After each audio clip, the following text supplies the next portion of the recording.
우리 그동안 멀리 흩어졌던 주님의 백성들이 오늘 이 시간 함께 모여 예배드리는 이 시간, 기쁜 마음으로 함께 인사하면서 우리 말씀 듣기를 원합니다. 주의 이름으로 인사합니다. 잘 오셨습니다. 우리 서로 오랜만에 오신 분들, 멀리서 오신 분들 인사하시지요.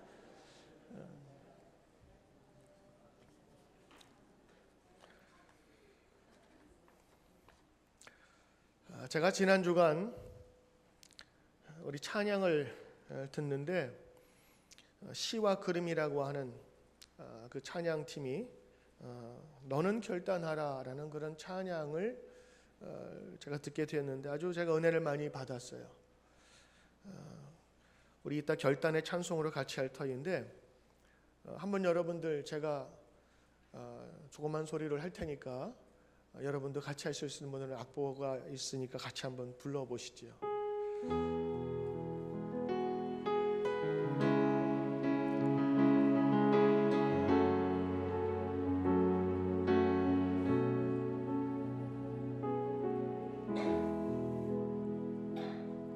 내가 도적처럼 왔을 때 너는 자신할 수 있느냐?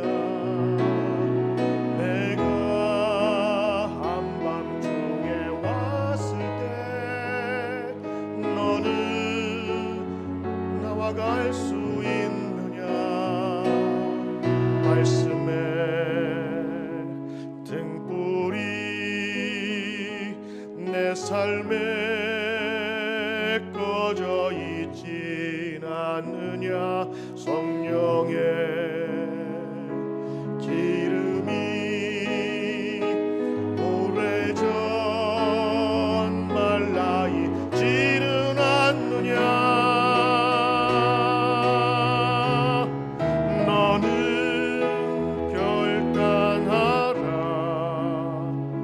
주저하거나 머뭇거릴 시간은 없다. 너는 그 자리에서 다시 거듭나야 한다. 너는 결단하라. 세상 소리를 닫고 말씀에 불을 켜야 한다. 불을 가진 자만이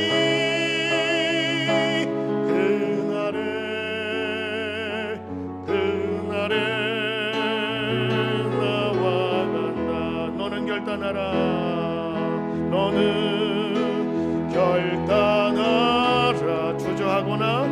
주저하거나 머뭇거릴 시간은 없다. 너는 그 자리에서 다시 거듭나야 한다. 너는 결단하라. 세상 소리를 닫고 말씀에 불을 켜야 한다. 불을 가진 자만이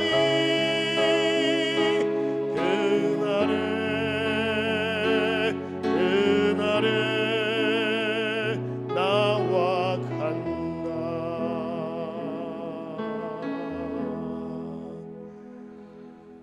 이 찬송을 듣고 해서 따라 부르는데 꼭 예수님께서 2017년 연말을 이제 3주 앞두고 저에게 묻는 말씀 같았습니다. 그렇습니다, 여러분. 2017년 한 해가 이제 3주 남았습니다.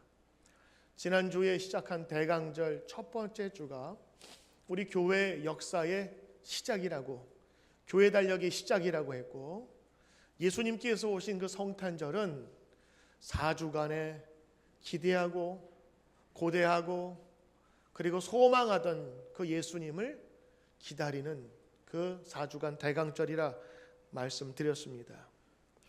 성경은 예수님이 오실 때 어느 날 갑작스럽게 오신 것이 아니라 이런 기다림과 준비함으로 예비한 사람들을 통하여 하나님께서 이미 예표해 주시고 그들을 통하여 예수님께서 오심을 준비케 하신 것입니다.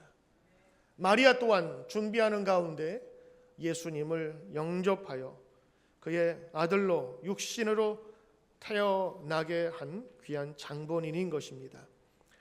여러분, 이제 20일 정도 남았는데 20일 남은 동안 우리는 무엇을 하며 2017년을 매듭을 지어야 할까요? 장사하시는 분들은 연말에 텍스 보고와 또 1년 동안의 수입이 얼마인지를 계산하며 2017년을 잘 마무리할 것입니다. 학교에서 공부하는 학생들은 자기가 또 내년에 무엇을 공부할지 AP를 신청하고 또 자기가 공부할 선생님들을 조사하면서 때로는 시간을 보낼 것입니다. 혹은 연구하는 사람들은 자신의 연구가 뭐 잘못이 있는가를 뒤돌아보면서 자기의 출애를 돌아볼 것입니다. 그래야만 새로운 시작을 할 수 있기 때문이지요. 2017년 이제 20여일을 남은 올 한 해를 뒤돌아보면서 이제 남은 날들을 매듭 짓는 마음으로 주님 앞에서 자신을 돌아보길 원하며 오늘 예레미야가 자기 나라를 잃어버리고 슬픈 마음 가운데 하나님의 진실한 소망이 있기를 바라며 불렀던 이 예레미야 애가를 오늘 여러분과 함께 나누면서 우리 이 예배를 같이 은혜 받기를 원합니다. 예레미야 애가, 예레미야가 부른 이 애가 슬픈 노래는 바벨론에 의해서 철저하게 멸망해버린 그 나라와 그 백성들의 아픔을 담고 있는 노래입니다. 거기는 회한도 있고 회개도 있고 왜 그렇게 살았을까? 그렇게 살면 안 되었는데 라고 하는 후회도 들어가 있어요. 그러나 이 애가에는 슬픔만이 아니었어요. 우리 힘으로 되지 않는다는 것을 그가 고백하고 하나님이 우리와 함께 계셔야 된다는 사실을 고백하는 소망의 메시지로 끝나게 돼요. 애가는 슬픔으로 시작하였지만 기쁨과 소망으로 마지막을 마무리 짓고 있습니다. 그래서 오늘 이 애가는 슬픔을 가지고 자기의 도성이 다 멸망한 후에 지은 예레미야의 5가지 슬픈 노래인데 하나님의 징계를 초래한 죄악과 뉘우치는 회개의 노래를 보게 되는 것입니다. 그 중에서 오늘 여러분이 함께 읽은 3장 40절과 41절에 있는 말씀, 우리가 스스로 우리 행위들을 조사하고 여호와께로 돌아가자, 우리의 마음과 손을 아울러 하늘에 계신 하나님께 들자. 오늘 하나님께 돌아가기 위해서 오늘 예레미야가 그의 백성들에게 반드시 이렇게 하면 좋겠습니다 하고 손을 벌려 요청한 것이 있었습니다. 바로 그것은 우리가 스스로 우리의 행한 모든 것들을 조사하고 여호와께 돌아가자. 그리고 우리의 마음과 손, 1년 동안 행하였던 모든 것들을 대표하는 손들, 내가 생각하고 계획했던 내 마음, 이 심장, 내 이런 것 모든 것들을 이제 하나님 앞에 올려 들자. 이제 하나님께 맡기자고 하는 것입니다. 이제까지 내 마음대로 살아왔고 내 생각대로 살아왔던 그 결과가 패망이고 그리고 멸망이라면 이제 더 이상 우리의 힘이 아닌 하나님의 진정한 위로를 받읍시다라고 하면서 그가 조건적으로 우리의 행위들을 조사하자고 그리고 하나님께 나아가자고 간절히 외치고 있는 것입니다. 2017년 한 해를 되돌아보며 사실 스스로 조사하는 것은 꼭 티켓 받은 편지를 보는 그런 느낌이 아닐까 싶어요. 열어는 보아야겠는데 열어보면 기분이 나빠요. 열어는 봐야 되겠는데 가슴이 떨려요. 왜냐하면 얼마나 또 벌금을 맞을까. 나라는 존재의 장점과 단점을 고루 살피는 어려움도 혹은 뒤를 돌아보면 후회만 밀려와서 그냥 생각하지 않고 잊어버리고 싶은, 그러나 오늘 이 예레미야는 스스로 한 사람 한 사람씩 스스로 자신을 조사하자고 얘기하고 있어요. 경찰이 조사를 받으신 분 혹시 계십니까? 탈탈 털리지요. 계좌부터 시작해서 그의 행적까지. 요즘에는 여러분 아시는지 모르겠지만 구글에 있는 그 위치 추적이 여러분 다 자동으로 돼서 그 구글까지 다 넘어간대요. 그러니까 거기서 기록만 보면 언제 무엇을 어디서 했는지 다 나타나고, 신용카드 하나만 조사해도 어디에서 무엇을 썼는지, 얼마큼 썼는지, 이 사람의 관심이 뭔지, 이 사람의 취미가 뭔지 다 나오게 됩니다. 조사는 그런 거거든요. 그냥 생각나는 대로 하는 것이 아니라 예레미야는 조사하기 시작했어요. 자기의 조상들이 무슨 잘못을 했는지, 무엇 때문에 우리 민족이 망했는지, 그러면서 자신을 되돌아보아 하나님께 나아가자고 얘기하고 있어요. 여러분, 주님 앞에 나오실 때 우리는 예배라는 이 문을 통해서 하나님을 만나고 말씀을 듣습니다. 근데 여호와께 나갈 때 조건이 있어요. 예레미야가 가장 잘 지적한 것입니다. 스스로를 조사하여 하나님께 나가셔야 돼요. 여호와께 기쁨으로 나온다 할지라도 그 예배에 회개와 죄 사함이 없다면 그 예배는 인간의 상상력과 혹은 단지 잠깐의 기쁜 마음으로 끝날 것입니다. 가장 큰 축복이 있다면 바로 죄 사함의 은혜입니다. 죄 사함의 축복이에요. 그러기 위해서 우리는 하나님께서 주신 우리 죄를 자백하고 스스로 조사할 필요가 있는 것입니다. 이제 여러분들, 오늘 하나님께서 우리에게 2017년을 매듭짓고 또 다른 해의 매듭을 위해서 여호와 앞에서 내 잘못과 실수를 정직하게 인정하고 성찰하며 자백해야 할 것입니다. 그렇지 않고 쌓아놓으면 중금속이 쌓이지. 처음에는 모르지만 어느 순간에 우리의 사지를 비틀고 내 스스로 정상적인 작용을 못하도록 우리의 영혼과 마음을 막아버리더라고요. 이 과정을 통하여 우리는 하나님을 올바로 알고 내 인생을 향한 하나님의 뜻을 깨달아 하나님께 돌아가는 귀한 저와 여러분 되길 주의 이름으로 축원합니다. 마태복음 19장 26절에 있는 말씀, 우리 뒤에 화면에 보시면 사람으로는 할 수 없으나 하나님으로는 다시 할 수 있느니라 라는 말씀을 우리에게 주셨습니다. 2017년 우리는 무엇을 조사해 볼까요? 저는 여러분에게 한 3가지 정도 여러분이 생각하실 수 있는 3가지를 여러분에게 말씀드립니다. 첫째는 바로 삶의 우선순위입니다. 여러분, 삶의 우선순위 어떻게 정하십니까? 적어도 믿음이 있는 분이시고 하나님 앞에 서 있는 분이시라면 나는 하나님 말씀, 하나님 나라가 첫 번째입니다. 그래서 주일 예배, 주님께 드릴 내 물질의 첫 번째 것을 하나님께 드리고, 내 생각, 주님의 말씀이라면 내가 따르길 원합니다 하는 그 마음으로 우리 결단하고 한 해를 살아오셨잖아요. 제 방에는 아직도 여러분 노란 기도 제목이 이만큼 있습니다. 그는 신년도에 여러분이 쓰신 기도 제목이에요. 제가 그것을 연초에 계속 기도하면서 지금 다시 한번 살펴보니까 그때 간절했던 기도가 정말 많이 응답되셨더라고요. 하나님께서 도우셨다고 얘기할 수밖에 없는 그런 기적들도 참 많이 일어났어요. 1년 동안 지내시면서 받은 은혜 크지만, 그러나 내가 받은 것을 계산하기보다 내가 어떻게 살아왔는가를 되돌아보는 것은 더 의미 있는 일 아니겠어요? 그 중에서 삶의 우선순위입니다. 예수님께서는 우리에게 마태복음 6장 33절에 이렇게 말씀하십니다. 다 같이 읽어볼까요? 그런즉 너희는 먼저 그의 나라와 그의 의를 구하라. 그리하면 이 모든 것을 너희에게 더하시리라. 예수님께서 말씀하셨어요. 너희는 먼저 프라이어리티를 하나님의 나라와 그 의를 위하여 두라. 그리하면 그 모든 것 내가 너희에게 더하리라. 오늘 이 말씀에 저희들 빗대어서 주님의 말씀이라면 따르길 원합니다. 내 생각보다 주님의 말씀이라면 따르길 원합니다는 이 우선순위가 오늘 올 한 해 있었는가 다시 한번 우리 마음을 조사해 보아야 되지 않을까요? 내 삶에 아직도 하나님을 첫 번째로 모시지 않는 나의 모습이 있습니다. 내 우선순위가 이기적이거나 자기중심적이지 않았는가?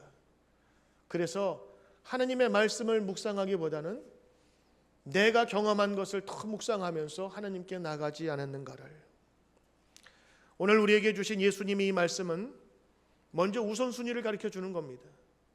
너희의 일이 작고 하나님의 나라가 큰 것이 아니라 하나님의 일이 작은 것이라 할지라도 그 일을 우선으로 하면 그 외의 것을 하나님께서, 주님께서 책임져 주시겠다고 하는 것입니다. 이제 2017년 이제 20일밖에 안 남은 우리 과거를 뒤돌아보면서 삶의 우선순위는 무엇이었을까? 지금 예레미야가 오늘 자기의 뒤를 돌아보면서 하나하나 자기 조상들의 잘못된 것을 되새기기 시작합니다. 그 중에서 하나가 하나님의 말씀을 따르지 않았다고 하는 것이었어요. 우리 조상들이 우리 아버지 시대에, 우리 부모님 세대에 하나님 말씀만 잘 따랐다면 이것이 후회이면서 회개의 조건이었습니다. 다른 말로 하면 삶의 우선순위가 하나님께 두이지 않았다고 하는 것이었고, 그것을 슬픈 마음으로 고백하는 것이 바로 예레미야 애가 슬픔의 노래인 것입니다. 하나님 나라, 하나님 말씀이 내 생각과 습관보다 우선이었는가를. 때로는 여러분 시간도 마찬가지예요. 교회의 일정이나 아니면 우리 부흥회 혹은 새벽의 기도, 이번 새해에는 내가 새벽 기도에 적어도 일주일에 2번은 참석한다. 이번에 새로운 마음으로 일주일에 1번 예배 나와서 말씀 듣고 하는, 그냥 헤엄치고 물 먹고 헤엄치고 물 먹는 겨우겨우 가는 인생이 아니라 내가 말씀으로 좀 서길 원한다. 내가 금요일날 금요 기도에 함께 나와서 하길 원하고 속회에서 함께 합심하여 기도하길 원한다는 그런 여러분 새로운 다짐들, 이게 시간적으로 먼저 있어야 되는 거예요. 그렇지 않아요? 물질에 있어서도 하나님의 것은 하나님의 것으로, 내 것은 내가 쓰지만 하나님께서 내 모든 것을 주셨다고 하는 믿음의 고백이 오늘 다시 한번 되돌아보아야 할 우리의 프라이어리티, 우선순위인 것입니다. 두 번째, 여러분 우리가 생각해보고 조사해야 될 것이 있습니다. 바로 그것은 대인관계입니다. 인간은 홀로 살 수 없습니다. 태어날 때부터 어머니로부터 탯줄을 연결되어서 같이 살도록 만들어 주셨어요. 우리는 아래서 태어나지 않았습니다. 그래서 어머니에게 사랑을 받도록 탯줄이 끊어진다 할지라도 육체는 끊어졌지만 그가 정서적으로, 그 다음에 영적으로 충분한 사랑과 교감을 받지 못하면 그는 정상적인 사람으로 살 수가 없어요. 한국에서 연쇄살인범으로 유명했던 한 청년이 있었습니다. 낯선 집에 들어가서 여인을 못된 짓을 하고 죽이기를 반복했어요. 경찰이 잡혔는데 울부짖으며 자기는 죄가 없다고 항변합니다. 그 이름이 김길태라는 사람이었어요. 이름이 길태, 무슨 뜻일까? 길에서 태어났다 해서 길태예요. 그는 부모에게 버려졌어요. 부모에게 태어났지만 사랑 없이 길거리에서 태어난 애처럼 버려진 아이였어요. 그래서 죽은 사람이 길에서 주웠다. 그래서 길주라기 뭐라니까 길에서 태어나서 길태라고 하는 거예요. 그 길태라는 이름을 가지면서 자기가 어떻게 살았을까요? 나는 길에서 태어났어. 나는 길에서 태어났어. 그래서 길에서 자랐어. 그 사랑을 받지 못한 그 마음에 사람에 대한 원망과 증오심과 복수심에 자기가 요리하고 쉽게 할 수 있는 그런 여성들을 대상으로 끔찍한 일을 벌이게 된 것입니다. 사람은 사랑받아야 돼요. 그리고 사랑 주어야 되는 것입니다. 그런데 오늘 그 사랑의 가장 큰 완성은 어디에 있는가? 바로 용서와 회복에 있어요. 부모님의 사랑을 이야기할 때 가장 귀한 것이 있다면 끊임없이 용서하고 용서해 주는 거예요. 애들이 밥을 흘리고 밥알갱이를 떨어뜨려도 어머니는 그걸 다 치워줍니다. 근데 다른 사람들은 짜증내죠. 힘들어해요. 아이들이 계속해서 똥 싸고 오줌 싸도 어머니는 그걸 다 받아줘요. 그 보면서 색깔이 참 좋네. 냄새가 오늘 좋네. 이러면 잘 쌌네. 고맙다. 이게 어머니 마음이거든요. 넘어지고 넘어져도 다시 이렇게 세우는 게 부모의 마음이에요. 이런 군대에서 넘어지는 군사들, 자주 쓰러지는 군사들 상관이 좋아해요? 회사에서 픽픽 쓰러지는 부하 직원들 좋아해요? 근데 어머니는 넘어지고 넘어지는 아이들을 향해서 다시 일으켜주면서 잘했다 엉덩이를 두들겨주는 게 부모예요. 그게 용서고 사랑이거든요. 인간관계에 중요한 것이 있다면 얼마나 용서를 받았는가, 그게 사랑에 받았다는 측정이에요. 많이 용서받은 아이일수록 용서 많이 할 수 있어요. 특별히 대인관계에서 필요한 용서에 대한 말씀을 드렸는데, 어떤 분이 주기도문을, 예수님의 주기도문, 그걸 강해를 하면서 책 제목을 이렇게 잡았어요. 가장 위험한 기도. 왜 위험하죠? 예수님의 기도가? 거기에 이런 내용이 나옵니다. 우리가 우리에게 죄 지은 자를 사하여 준 것 같이 우리 죄를 사하여 주시옵고 우리를 시험에 들게 하지 마시옵고. 다른 건 좋아요. 하늘의 뜻이 이 땅에 이루어집니다. 일용할 양식을 주십시오. 근데 예수님께서 왜 이 말씀, 이 기도 제목을 여기다 넣고 이렇게 기도하라고 그랬을까? 이것만 없으면 참 쉬운 주님의 기도인데, 우리가 우리에게, 더 자세히는 나에게 죄 지은 자를 용서해 준 것 같이 나를 용서해 주옵소서. 좀 바꾸어 말하면, 내가 용서 못하는 놈과 여자가 있는데, 하나님 나를 이 시간 예배드리는 나의 죄를 용서하여 주시옵소서. 이건 주기도문에 맞지 않거든요. 그래서 사실 주기도문대로 기도하려면 오늘 여러분 앉자마자 주여 나의 죄를 용서하소서 죄인이 왔나이다 하기 전에, 내가 나에게 죄 지은 자가 누구지?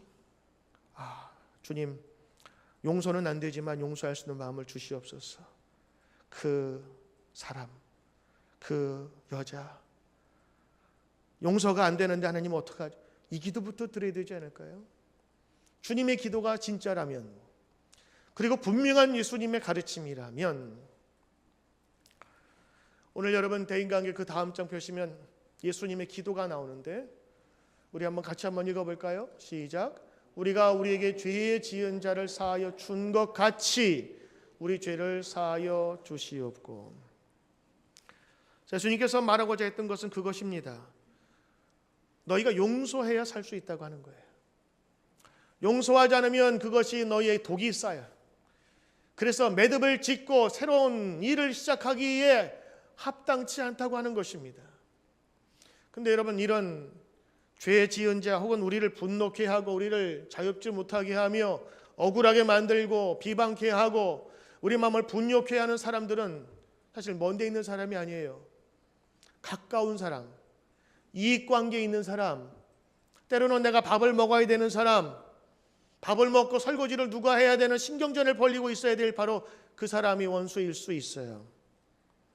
그런데 예수님께서는 그런 가까운 사람과 지내는 모든 일을 할 때에 나에게 죄 지은 자를 용서해 준 것 같이 용서해 달라고. 그래서 대인관계의 첫 번째는, 저는 오늘 뒤돌아볼 때에 2017년 뒤돌아볼 때에 하나님, 내가 용서하지 못하는 사람들이 있는데 나는 못하겠어요. 이제 주님께서 하라시면 해야죠 뭐. 한번 해볼게요. 주님께서 하라 하시니 내가 한번 해보겠습니다 라고까지 우리가 한번 생각해 봐야 되지 않을까요?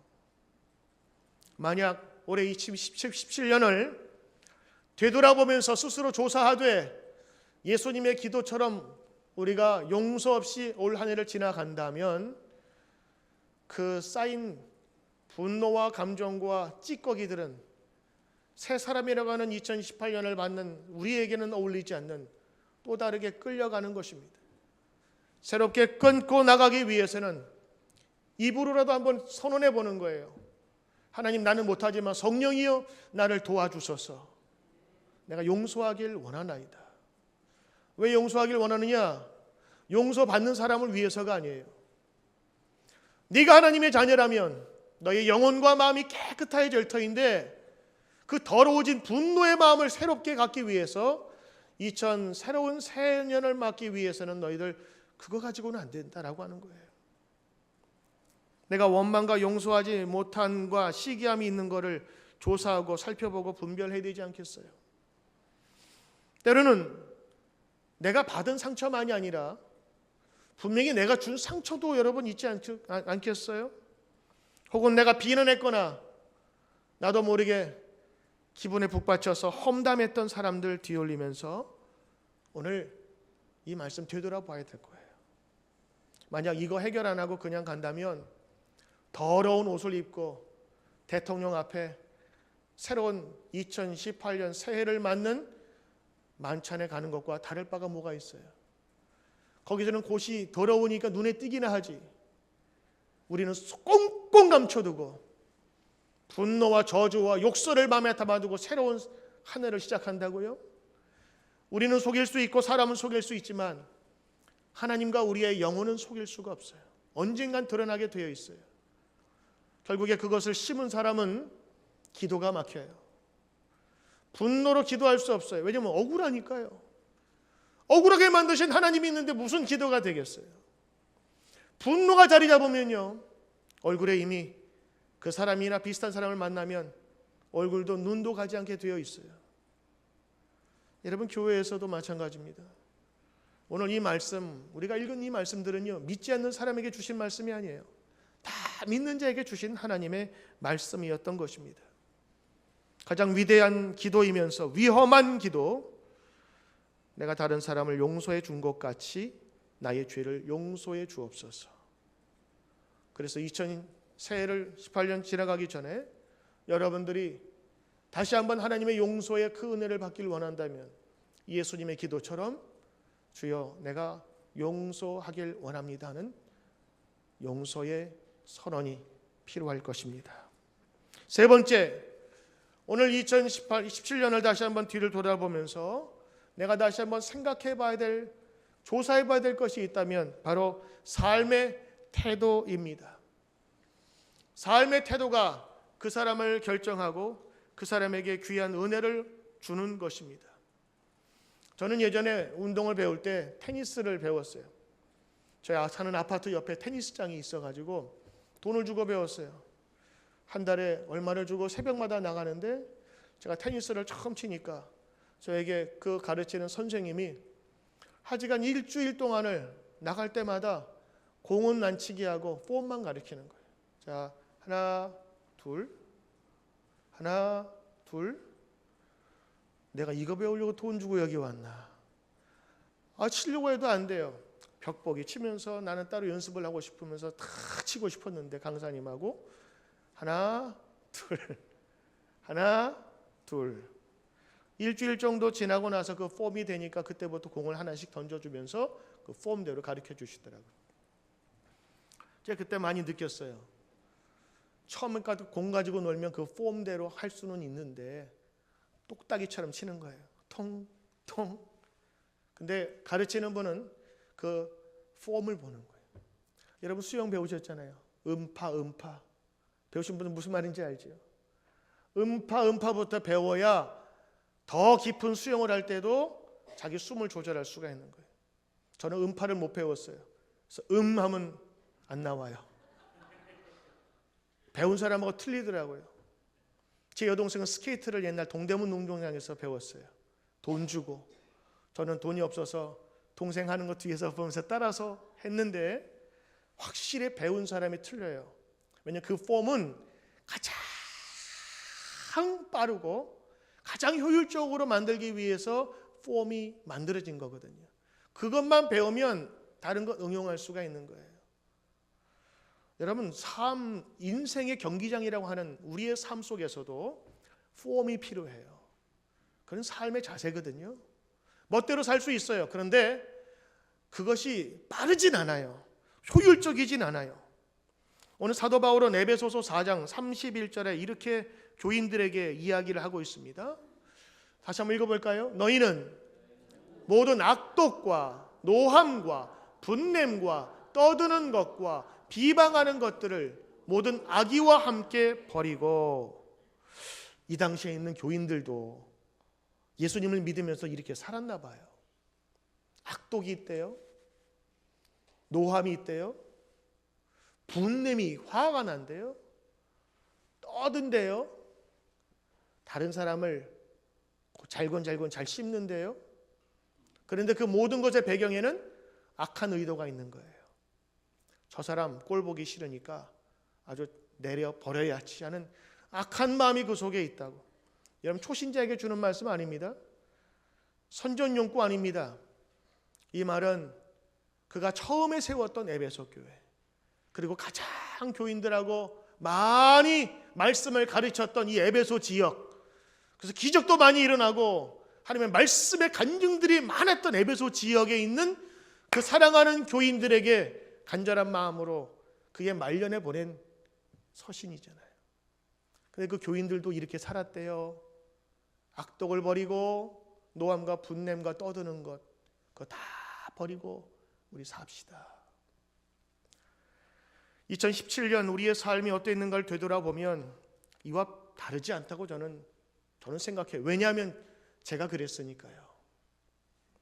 남에게 너무 쉽게 화를 내거나 남을 멸시하고 빈정거리고 말과 행동이 주님의 향기를 드러내기에 너무 부족한, 그래서 다듬어지지 않은 성격들, 뭐가 나서 부딪히면 내가 깨지든 상대방이 상처를 입든 그래야만 속이 시원한 나의 모습들, 때로는 감사를 잃어버리고 분냄과 비방과 노함으로 살진 않았는지를 오늘 이 시간 우리는 되돌아보아야 될 것입니다.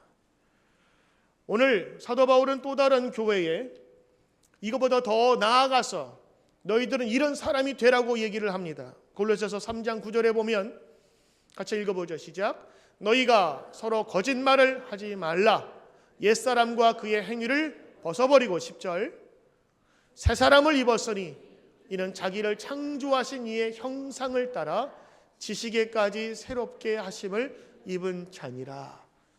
여러분, 교회에 오면요, 우리더러 뭐라고 얘기하냐면 새로운 사람이래요. 새로운 피조물이래요. 나는 똑같은 것 같은데 예수님은 우리더러, 아니 나더러 새로운 피조물이래요. 예수 안에서 복된 자래요. 나는 매일 화내고 범죄하고 약한 의도로 사람들을 괴롭히는 사람인 줄 알았는데 오늘 새 사람을 입었다고 얘기를 하고 있습니다. 맞습니다. 오늘 우리 고백해야 돼요. 주님, 새 사람을 입었으니 새 사람으로 살게 하여 주옵소서. 하나님과 사람 앞에서 거짓 없이 정직하였는지 주님은 결산하는 분이십니다. 그래서 마지막 심판 때에서 우리에게 물으실 거예요. 결산하실 거예요. 근데 그 결산은 돈이나 오르면 숫자로 하는 것이 아니라 얼만큼 네가 진실하게 내 말대로 살았는가를 보시지 않을까요? 이제 2017년 3주 20일을 남은 오늘 이 시간, 오늘 예레미야는 스스로 자기를 조사하고 하나님께 나아가자 얘기하고 있는데 오늘 우리가 한 해 동안 보았던 나의 삶의 우선순위는 하나님이었는가?